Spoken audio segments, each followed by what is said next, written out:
사람들을 표현할 때 크리스천 또는 그리스도인이라는 표현을 자주 사용하지는 않은 것 같습니다. 공식적으로 글을 쓸 때에는 표현하지만 개인적으로 상대방을 부를 때 그리스도인 이렇게 부르는 경우는 흔히 있지 않습니다. 저 사람은 그리스도인이야 라고 말할 때에는 그 사람의 품격과 또 삶이 묻어나오는 말씀으로 표현으로 사용되기 때문에 좀 신중하게 부르는 것 같습니다. 그래서 인격까지는 말하지 않지만 뭔가 세상 사람과 조금 다른 모습을 가질 때 우리는 이렇게 표현합니다. 저 사람은 교회 다녀 이렇게 표현합니다. 예를 들자면 성경책을 끼고 다닌다든지 주일날 예배를 빠지지 않게 나아가면 교회 다니는 사람 이렇게 세상 사람들이 본다는 것입니다. 다음으로는 뭔가 말과 행동이 조금 다를 때 저 사람 예수 믿는 사람이야 또는 예수 믿는 사람이야 이렇게 표현할 때도 있습니다. 그런데 뭔가 특이점이 보이기 때문에 그렇게 표현하는 것일 것입니다. 긍정적으로 보면 무엇인가 헌신적이고 이 감정의 컨트롤을 잘하고 인격이 묻어날 때에는 예수 믿는 사람이라고 긍정적으로 표현하지만 그렇지 않을 때 부정적으로 사용할 때도 많이 있음을 우리가 보게 됩니다. 저 사람 예수 믿는 사람이야 그런데도 저래 이렇게 표현할 때가 많이 있다는 것이지. 그런데 말과 행동과 인격이 다르고 또 감동을 주고 또 따라갈 수 없을 정도로 성품과 인격이 완성되고 증명됐을 때 우리는 저 사람이 그리스도인이야 라고 표현하게 되는 것입니다. 안디옥 교회의 그리스도인이라고 불리웠을 때의 그 상황을 우리가 염두에 둘 필요가 있다고 하는 것입니다.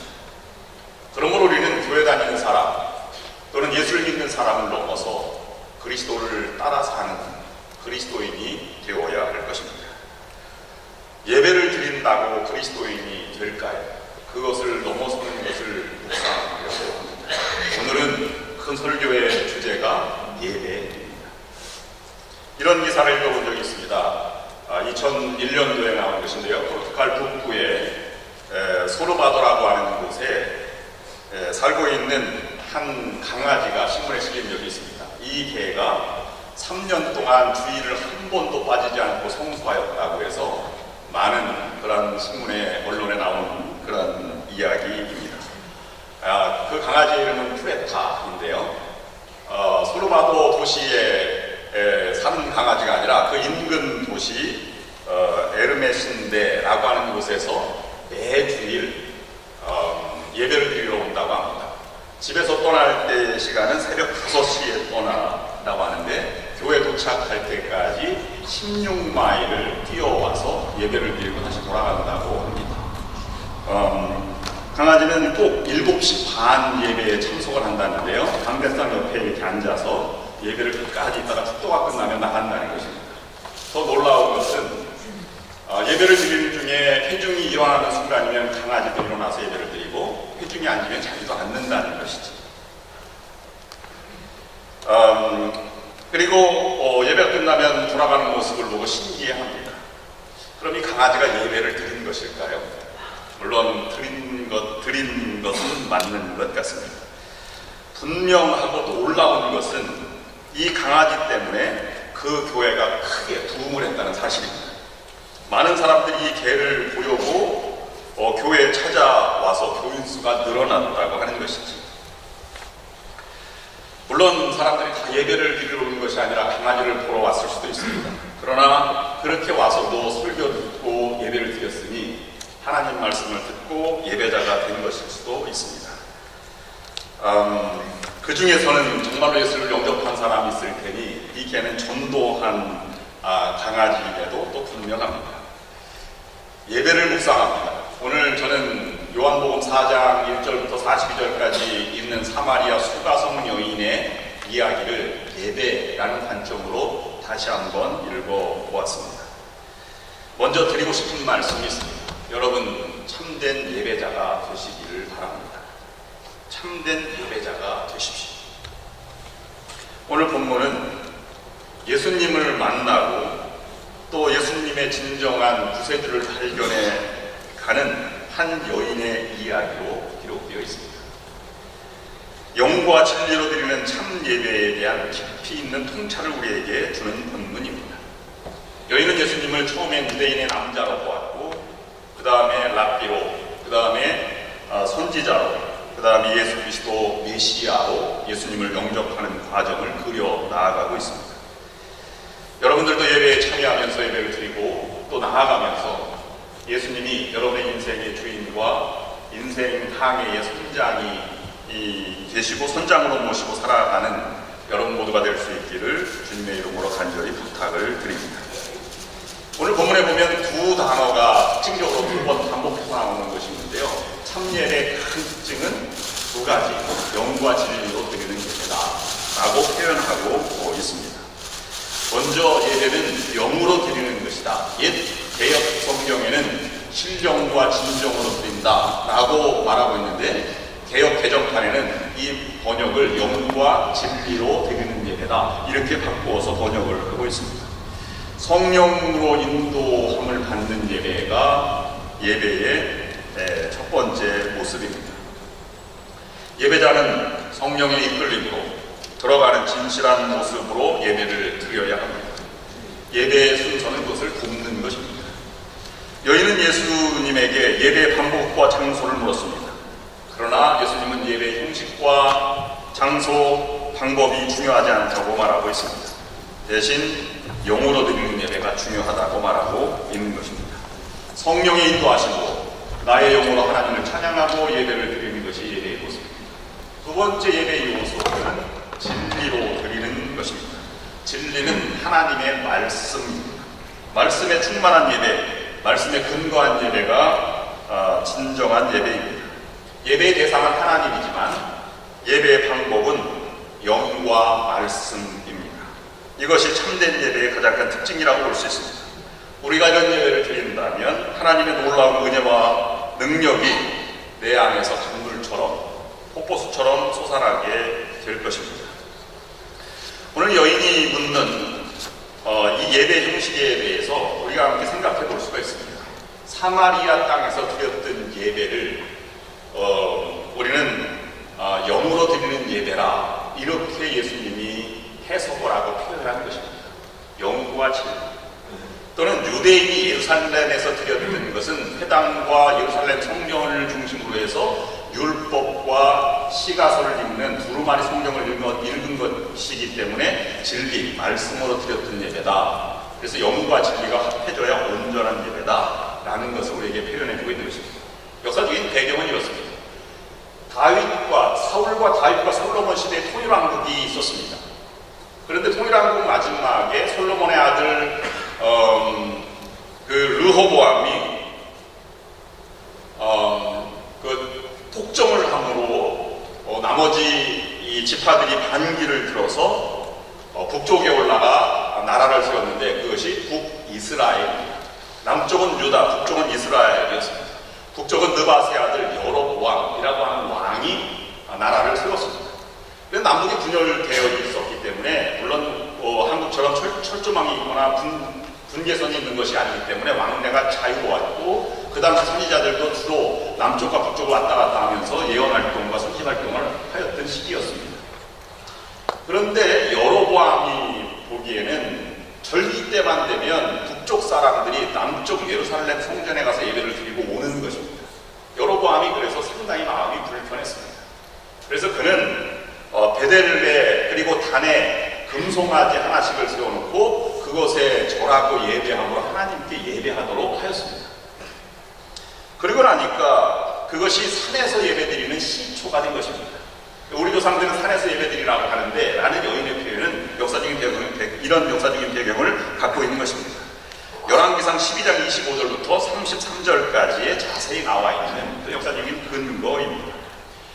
그런데 레위 사람들이나 경건한 신앙을 가진 사람들은 금송아지에게 예배드리고 또는 말씀이 없는 예배를 드리는 것을 진정한 예배라고 생각하지 않았습니다. 그래서 레위인들과 경건한 신앙인들이 이주를 하여서 남쪽 예루살렘에 거처를 두고 옮겨가게 되었습니다. 예수님은 이 산에서도 말고 예루살렘에서도 말라고 말씀하신 것인데 예루살렘에 드리는 것이 그 당시는 합법적이었지만 지금은 그것 형식이 아니라 장소가 문제가 아니라 방법이 문제가 아니라 영과 진리로 예수 그리스도로 통합된 그러한 예배가 되어야 한다고 우리에게 말씀해 주고 있는 것입니다.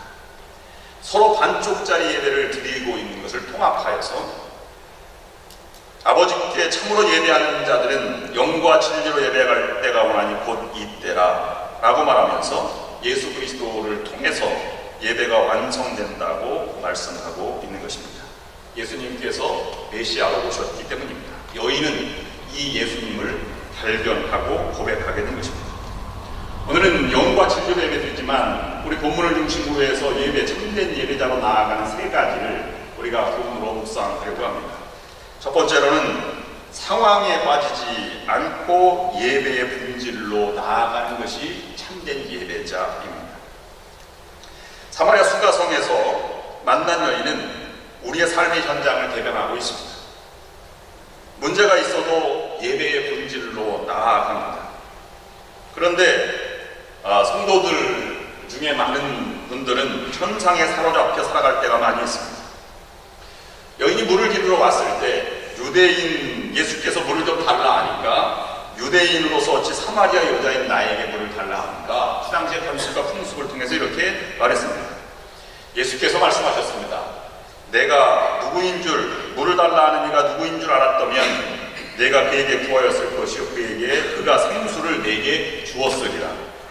사마리아 여자는 물을 기를 그릇도 없고 이 물은 깊은데 어디서 그 생수를 얻겠습니까? 당신이 이 우물은 야곱의 우물인데 야곱보다 큰 사람입니까? 그러자 예수께서는 이 물을 마시는 자마다 목마르려니와 내가 주는 물을 마시는 자는 영원히 목마르지 아니하리니 내가 주는 물은 그 속에서 영생하도록 솟아나는 샘물이 되리라. 여자가 주여 그런 물을 내게도 주옵소서. 그렇게 말할 때 여인은 예수님에게 다른 말씀을 듣습니다. 내 남편을 데리고 오라. 사마리아 여인이 예수님과 대화하면서 점점 주님을 만나게 되고 주님을 만나면 만날수록 사마리아 여인의 삶의 현장으로 돌아가시는 예수님을 경험하게 되는 것입니다. 주여 내가 보니 선지자입니다 라고 말하면서 주님과 깊은 영적인 대화로 돌아가는 것을 볼 수 있습니다. 상황은 어렵습니다. 여인이 가지고 있는 상황은 우리와 다를 것이 없습니다. 여인은 과거의 삶이 순탄치 않았습니다. 과거의 삶에 순탄했던 사람이 어디 있겠습니까? 요즘 말로 금수저를 물고 태어나고 힘든 세상이 아니겠습니까? 이민자의 삶은 더 처절한 삶을 살아간다고 볼 수 있습니다. 하루하루가 생존이요, 하루하루가 정말로 피눈물 나는 땀으로 살아가는, 눈물로 살아가는 세월이 아니겠습니까? 이 여인도 마찬가지입니다. 그런 어려운 과거를 가지고 있는 현실 가운데 주님과 대화를 하고 있는 것입니다. 두 번째로 현재의 삶이 안정적이지 않음을 알 수 있습니다. 여인이 물을 길러 나온 시점은 12시입니다. 모든 여인들은 우물가에서 모든 정보와 대화를 나누고 물을 길어서 밥을 하는데 이른 아침이나 아니면 저녁 석양이 늦은 뜨거운 무더운 시간이 지나갈 때 물을 깃는데 이 여인은 다른 사람의 눈을 피하여서 물을 길러 왔다고 하는 사실이지. 그런 것을 보면 현재의 삶도 그렇게 녹록치 않은, 안정치 않은 삶, 다른 사람의 눈을 피해서 불안하게 살아가는 존재였다고 하는 것입니다. 주변에 많은 사람들이 교회 예배에 나올 수 없고 또는 일찍 하나님의 부름을 받은 경우도 있고 또는 우리보다 먼저 하나님 나라에 가 계신 많은 교우들이 있습니다. 저는 개인적으로 김덕수 목사님 장례를 치르면서 그래도 비교적 하나님의 일찍 부름을 받은 것을 보면서 그 이야기가 남의 이야기가 아니라 우리가 처한 현실로 이렇게 받아들이게 됩니다. 여러분들도 그 이야기, 하나님의 부름을 받는 것이 먼 훗날의 이야기가 아니라 오늘내 우리가 늘 준비해야 될 삶이라고 생각하며 살아가게 되는 것과 마찬가지입니다. 여인은 현재도 불안하지만 미래는 더욱 불안한 존재였습니다. 내년 이맘때 우리가 어떻게 될지 우리는 아무도 알 수 없습니다. 지금 있는 자도 내 남편이 아니다 라는 예수님의 말씀이 이것을 대변하게 됩니다. 그런 수록에 예배의 본질로 나아가는 여인과 같은 우리가 믿음을 본받아야 할 것입니다. 오늘 두 번째로 우리에게 참된 예배를 향해서 나아가기 위해서는 주님이 이끄시는 대로 가는 것이 참된 예배입니다. 우리는 우리의 문제에 예수님이 들어오기를 간절히 바랍니다.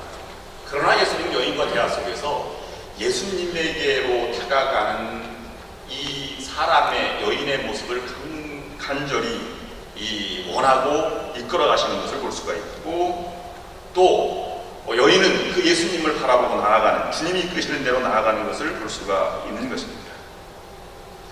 삶에 개입하고 인생의 문제를 다루고 계시는 것입니다. 그러므로 그 예수님을 만나고 예수님과 변화되는 것이 필요한 것입니다. 자하면슬림 목사님은 우리가 아무리 타락한 존재라도 양심이라고 하는 것이 있어서 선한 대로 우리가 이끌어 간다, 하나님의 형상의 흔적이라고 얘기하였습니다. 오늘 본문에서 말씀드리는 것은 영으로, 성령으로 이끌려 살아가게 된다는 것을 우리에게 초청하고 계신 것입니다. 예수님과 대화하면 할수록 놀라운 것은 이 여인에게서 기적과 같은 일이 일어나게 되었다는 것입니다. 물을 길러온 여인이 자신도 모르는 사이에 예배의 문제로 생각이 바뀌어 가고 있는 것입니다. 항상 무엇을 입을까, 무엇을 먹을까, 무엇을 마실까를 생각하다가 어느 순간에 예배에 참여하면서 우리의 대화가, 화제가 달라지는 것을 우리도 경험하게 됩니다.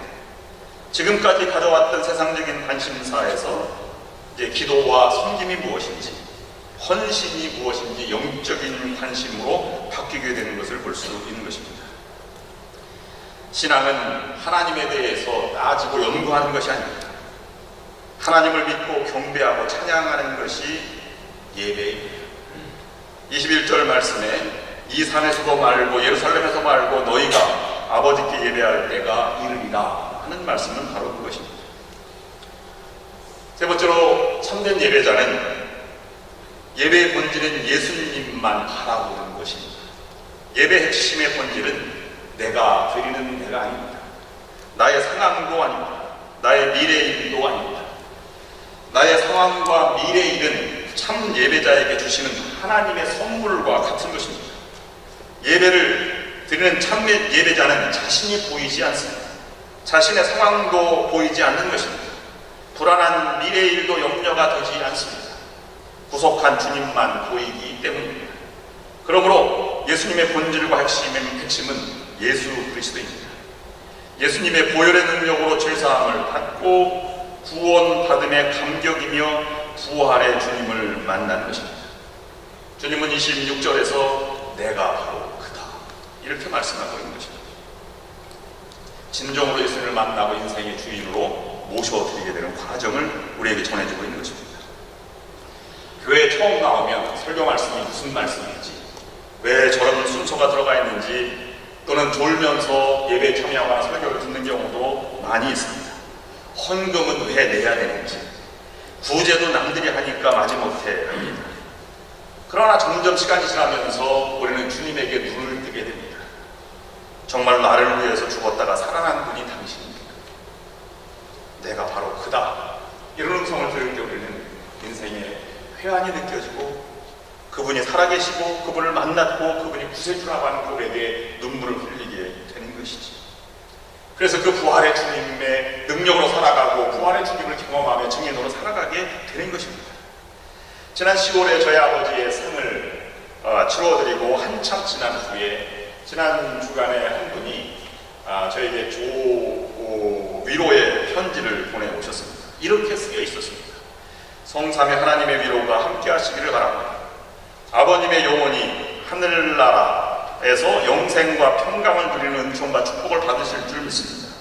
그의 인격과 정신이 자녀들과 후손들 삶 속에서 계속 부활되기를 소망합니다. 특히 송 목사님의 목회의 새로운 은총과 축복이 넘치시기를 기도드립니다. 샬롬.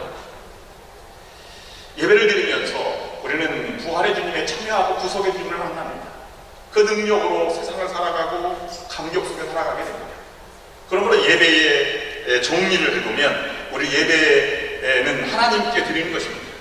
그리고 예배는 나의 삶과 환경과 정성과 물질과 시간을 들여서 예배에 드리는 것입니다. 그리고 예배는 오늘 너희들은 모르는 것을 예배하고 우리는 아는 것을 예배한다고 하는 것처럼 예수 그리스도의 구원의 은혜를 알아가고 부활의 능력을 알아가는 것이 진정한 예배에 참여하는 자가 되는 것입니다. 내가 내 생각만 주장하고 내가 살아가는 것만 고집하는 것이 참 예배자가 하는 것입니다. 그분의 인도하심이 어디까지인지는 우리가 알 수 없습니다. 그분의 은혜는 한이 없고 크시기 때문입니다. 옛날에 시골에 사는 좀 모자라는 사람이 항아리를 사려고 시장에 갔는데요. 항아리가 위에는 굽혀있고 밑에가 뚫려있는 것입니다. 항아리 파는 사람은 거꾸로 뒤집어 놓고 팔잖아요. 이물질이다 말까. 이 모자라는 사람이 주인장을 불러서 이렇게 얘기했습니다. 여보시오, 항아리 입구가 모두 막혀있고 밑이 터져 있으니 전부 못 쓰는 항아리일세. 왜 이런 항아리를 내놓았는가? 야단을 쳤습니다. 뒤집어 놓은 것을 모르는 것이죠. 자기 입장에서만 생각해 놓은 것입니다. 나의 인생을 뒤집으면 주님의 한없는 은혜에 항아리로 채워지는 것을 우리도 알아야만 합니다. 오늘 본문에서는 사마리아 여자에 대한 이야기를 우리에게 전해주고 있는데 여자의 문제점을 이야기하려고 우리에게 전해주고 있는 것이 결코 아닙니다. 이 여자의 뒤틀린 인생, 그 속에서 엎어진 인생, 아무것도 그러므로 담을 수 없는 인생을 예수님께로 뒤집어 놓은 인생을 우리에게 전해주고 있는 것입니다. 방향을 바꾸어 주님께로 항아리 문을 열고 나아갔더니 축복의 인생, 감격의 인생이 되었다는 것입니다. 오늘 올해 우리 교회 표를 부르심에 응답하는 성도, 그 다음에 참된 예배자, 복음의 증인, 작은 예수, 이렇게 정해보았습니다. 복잡하고 여러 가지 철학적인 것보다 간단하게 내 현장에 하나님의 음성을 듣고 그 음성에 응답해 나가는 과정, 예배를 통해서 복음을 위해서 또는 섬김의 삶을 통해서 나아가는 모습을 구체화하고 묵상해 나아가려고 합니다. 예배를 크게 여러 가지 요소가 있지만 오늘 본문 중심으로 해서 살펴보는 것은 예배의 성격에 따라서 우리는 모이는 예배와 흩어지는 예배로 나누어서 생각을 해보게 됩니다. 저는 올해 예배를 이렇게 묵상하면서 여러분 모두가 함께 모여서 예배하고 예배에 참여하는 참 예배자가 되었으면 좋겠습니다. 누구에게나 예배는 열려 있습니다. 일주일 동안 예배를 기다려온 사람과 그렇지 않은 사람과의 예배의 감격은 전혀 다른 것입니다. 특별히 예배를 꼼꼼하게 준비하는 분들이 예배를 더 은혜를 받습니다. 예배부장이나 예배위원들 또는 성가대, 기도를 맡으신 분들, 설교하는 일, 헌금 특송을 하는 이 모든 이들이 예배를 준비하기 때문에 예배의 감격 속에 빠져 들어가게 됩니다. 그러므로 참된 예배자로 부르시는 하나님의 음성을 듣고 나아가야 하며 우리도 참된 예배자가 되어서 예배를 함께 참여하는 자가 되었으면 좋겠습니다. 그냥 예배를 드리는 것이 아니라 함께 참여하고 고백하고 함께 드리는 예배가 되기를 간절히 원합니다. 그래서 저는 올 한 해의 예배의 큰 흐름을 부흥 태스크포스나 아니면 예배 사역자 모임에서도 말씀을 나누고 기도하였던 것처럼 올 한 해의 예배의 흐름을 네 가지로 바꿔서 큰 변화는 아니지만 네 가지를 참여하는 예배로 바꾸려고 그렇게 준비해 나가고 있습니다. 그것을 통해서 그리스도를 만나도록 안내하자고 하는 것이죠. 첫 번째로는 요즘은 스크린에 다 이렇게 뜨어있기 때문에 몇 장을 부르겠습니다, 성경을 얻습니다, 이렇게 얘기하지 않아도 다 그것을 우리가 알 수가 있습니다. 그래서 안내 없이 무언사회로 예배 함께 참여하는 것이 얼마나 은혜로울까 하는 생각을 해보았습니다. 두 번째로는 한 주일을 반성하며 참회 기도의 시간을 갖는 것입니다. 하나님 만나서 회개하고 말씀스럽게 받아 나아가자 하는 것입니다. 세 번째로는 이 헌금 시간에 모두가 다 우리 교인들도 긴장하게 됩니다. 헌금 찬송이 끝나지 않을까, 이렇게 생각하고 그냥 늦지 않을까 또는 넘어지지 않을까, 이런 아주 불안한 생각들 많이 가지고 계십니다. 그래서 요즘 많은 교회들이 이렇게 하고 예전부터 해놨던 뒤에 헌금함을 놓고요, 오실 때 헌금함에 넣으면 봉헌 찬송할 때 우리가 기다렸다가 함께 봉헌 드리는 그러한 예배를 우리가 준비하고 있습니다. 지금은 아닙니다. 아직도 준비하고 있고 많은 훈련과 연습과 광고를 통해서 아마 앞으로 진행되게 될 것입니다. 예배를 잊고 예배에 참여했다면 끝나고 나가실 때 함에다 넣으면 그것도 이제 봉헌 다시 하도록 그렇게 하겠습니다. 그리고 헌금송 부를 때입니다. 헌금송 부르는 같은 분들이 헌금송 부르면 설교 끝나고 응답통송 부를 때 맨 마지막 4절에 준비해야 되는데요. 끝나고 아멘하고 나와서 이제 준비할 때 언제 시작하나 언제 끝나나 이런 생각을 많이 가지게 됩니다. 그래서 예배 은혜의 분위기를 많이 흐트러뜨리게 됩니다. 우리 교회는 경건한 분들이 많이 계시기 때문에 찬송 부를 때 어떻게 헌금송을 준비하나 이렇게 불안하게 하긴 합니다. 그러나 그때 준비하는 것이 끝나고 준비하는 것보다 훨씬 더 은혜롭습니다.